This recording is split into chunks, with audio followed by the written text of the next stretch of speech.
As you are writing, you need to give structure to what you are writing. There's not really a formula for it, especially when it's a paper. A thesis is sort of a convention, but it's not set in stone.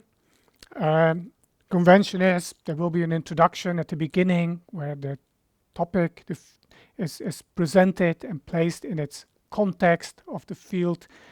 Uh, there may well be a literary survey, or otherwise the introduction will connect the topic to what sort of work, what sort of scholarship has already been done, is available in the field. Then there will be a chapter on the methodology. There may be a need for a chapter on the model or theory that's used, but certainly in most cases one on the methodology that was followed.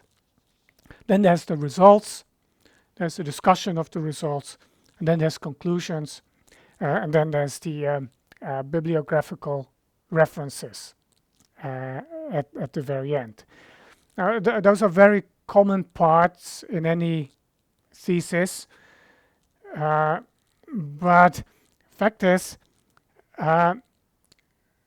crucial is to present your material in the best way, and that totally depends on what you're trying to do. So it may make sense to depart from this general outline. If you have good reasons to do it, then do so. You want to make it easy for the reader. You want to make it easy on them, or you want to make it easy on him or her, or you want to make it easy on her.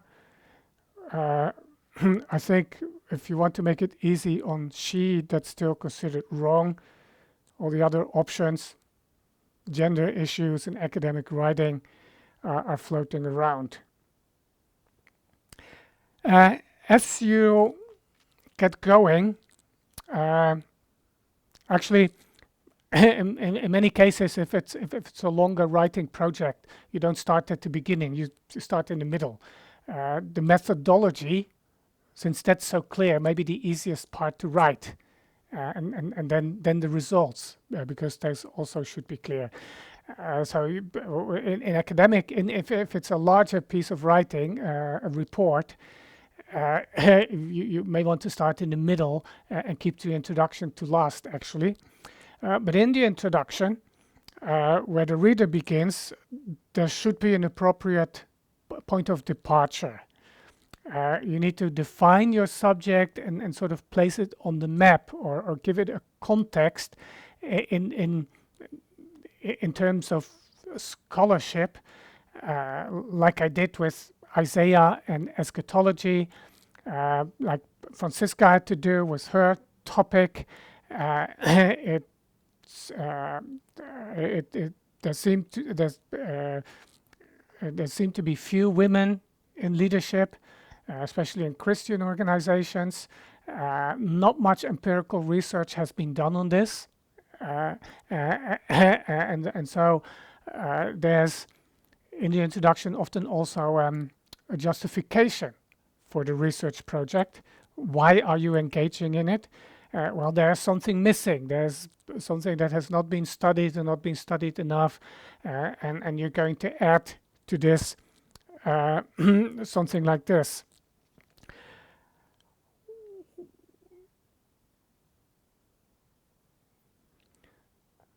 There may be a need to explain or define things, especially your topic.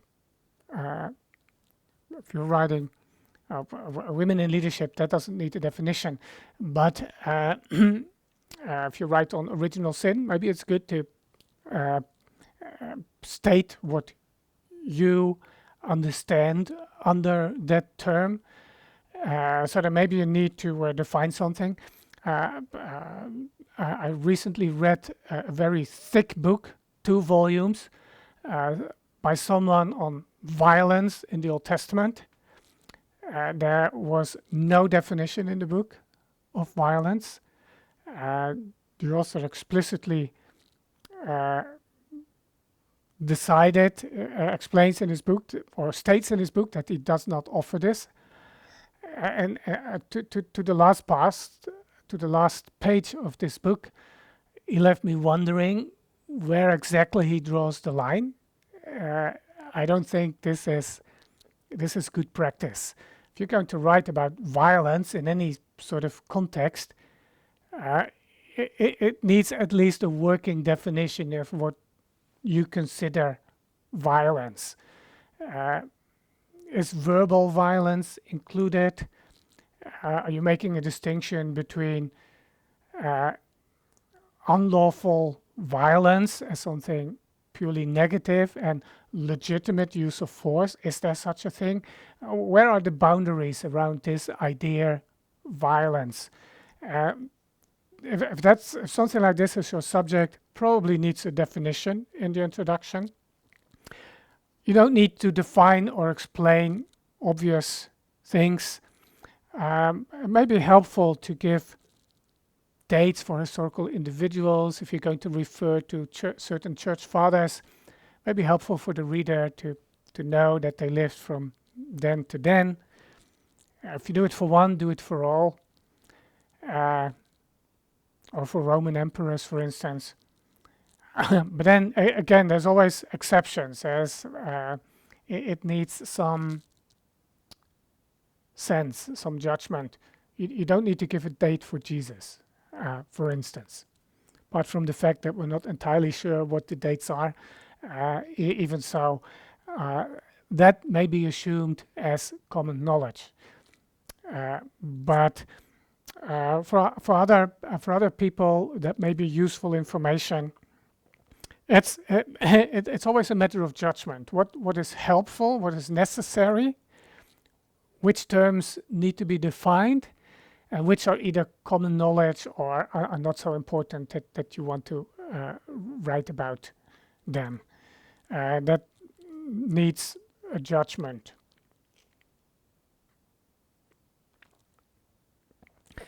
In your paper, in your thesis, you will be interacting with literature.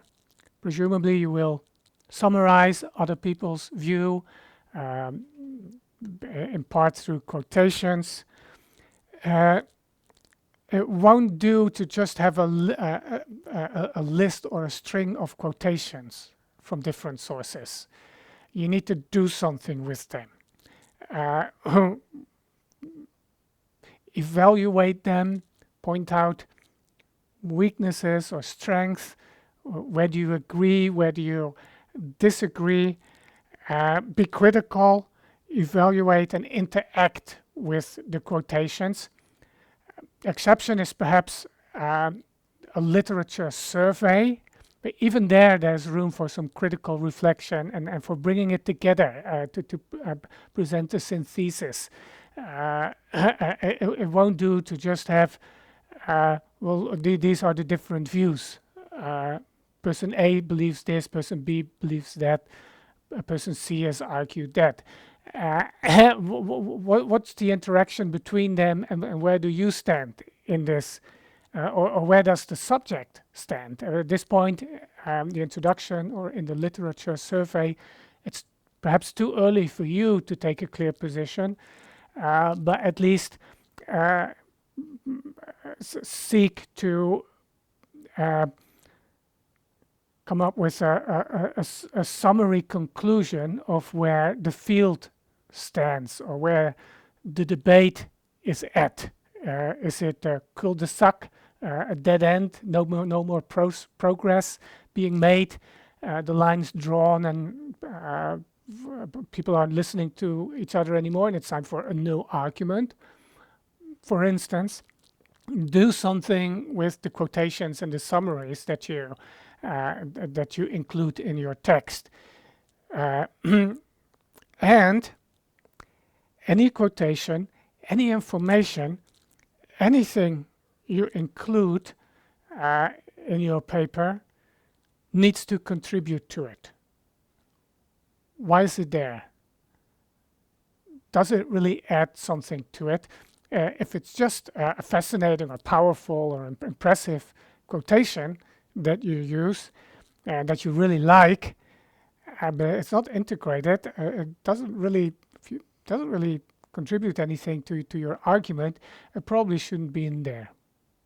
And the same is true for any other statement or information that really doesn't uh, fit in the flow of where you want to go with this. Be very critical. Uh, why is it there? What is it contributing? And if the answer is well, no, not really anything, then it probably shouldn't be there.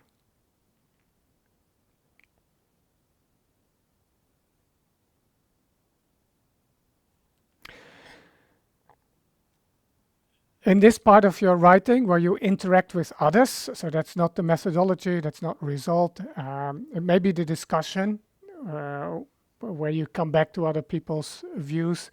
It may be in the introduction. When you are doing this, the real challenge is to summarize accurately and fairly what other people believe or what other people claim or argue. This is one of the hardest things to do.